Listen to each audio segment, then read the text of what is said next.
ভূত বাংলাত পৰিণত হৈছে কলগাছিয়া তাৰাকান্দি গাঁও পঞ্চায়ত। দীৰ্ঘদিন ধৰি কাৰ্যালয়টোত উলমি ৰৈছে তলা। স্বচ্ছতাৰ পোহৰে ঢুকি নোপোৱা কাৰ্যালয়ৰ চৌহদ। দুই তিনি মাহ ধৰি কাৰ্যালয়টোত পঞ্চায়ত কৰ্মচাৰী অনুপস্থিত থকাৰ অভিযোগ আৰু অভিযোগ উত্থাপিত হৈছে জিআৰএছ, জিপিএছ আৰু পঞ্চায়ত সচিবৰ বিৰুদ্ধে। জিআৰএছ সামেজউদ্দিনে পঞ্চায়তৰ কাম কাজ এৰি দুখনকৈ ব্যক্তিগত বিদ্যালয়ত ব্যস্ত থকাৰ অভিযোগ।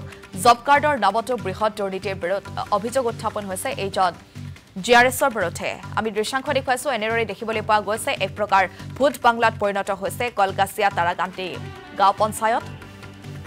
দীৰ্ঘদিন ধৰি কাৰ্যালয়টোত তলা উলমি ৰৈছে। স্বচ্ছতাৰ পোহৰে ঢুকি নোপোৱা কাৰ্যালয়ৰ চৌহদ আমি আপোনালোকক দেখুৱাইছো। ২-৩ মাহ ধৰি কাৰ্যালয়টোত পঞ্চায়ত কৰ্মচাৰী অনুপস্থিত থকাৰ অভিযোগ উত্থাপন হৈছে আৰু অভিযোগ উত্থাপিত জিআৰএছ, জিপিএছ আৰু পঞ্চায়ত সচিবৰ বিৰুদ্ধে এই অভিযোগ উত্থাপন হৈছে। জিআৰএছ সামেজউদ্দিনে পঞ্চায়তৰ কাম কাজ এৰি দুখনকৈ ব্যক্তিগত বিদ্যালয়ত ব্যস্ত থকাৰ অভিযোগ। জব কাৰ্ডৰ নামতো বৃহৎ দুৰ্নীতিৰ অভিযোগ এইজন জিআৰএছৰ বিৰুদ্ধে। উপস্থিত থাকিব লাগিব। দেড়-দুমাহমান হৈছে এইটো গাঁও পঞ্চায়তত না সেক্ৰেটাৰী আহে, না জিআৰএছ আহে, না জিপিএছ আহে, একো নাই। তেওঁলোকে কেতিয়াবা আহে, যেতিয়া মানে গভৰ্ণমেণ্টৰ পৰা নিৰ্দেশ দিয়ে যে থাকিবই লাগিব কোনোবা মিটিঙত বা কোনোবা প্ৰগ্ৰামত, তেতিয়া খোলে। আৰু ব্যক্তিগত কামত আহে, কেতিয়াবা কাগজ পাতি কিবা এটা ফটো মাৰিব লাগে বা কিবা কিবি কাৰণে আহি যায়। আপোনালোকে চাব, তলাবোৰ দেখিলে গম পাব আজি প্ৰায় 2 মাহৰ হ'বই চাগে এটা তলা খোলা নাই। আৰু এইটো গাঁও পঞ্চায়তৰ ছেক্ৰেটাৰী যিজন আছে, তেওঁ ফোন কৰিলে বিডিঅ ছাৰে মাতিছে বা ডিচি অফিচত আছে বুলি কৈ থাকে, কিন্তু সঁচা কথা ক'ব গ'লে সি ঘৰত থাকে।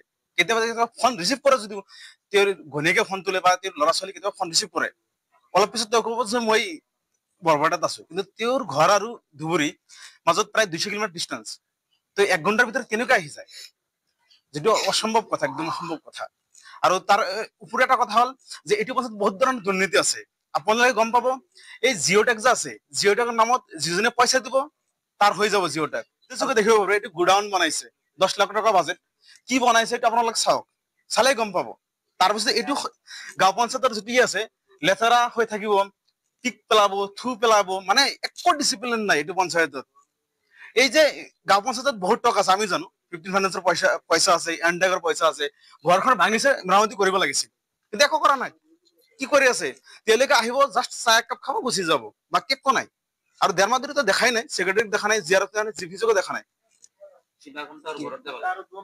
এইটো গাঁও পঞ্চায়তৰ জিপিচি যিজন আছে, তাক যদি কোনোবাই ফোন কৰে, চাইৰুদ্দিন নাম, তাক যদি কোনোবাই ফোন কৰে যে দাদা আপুনি আহিব লাগিব, ডকুমেণ্টখিনি জমা লওক বা আপুনি কামখিনি কৰি দিয়ক, তেওঁ মানে বহুত মিছগাইড কৰি থাকে, কামবোৰ নকৰে। আৰু যদি প্ৰেছাৰ দিয়ে, তেতিয়া ক'ব যে আপুনি যি কৰিব পাৰে কৰক।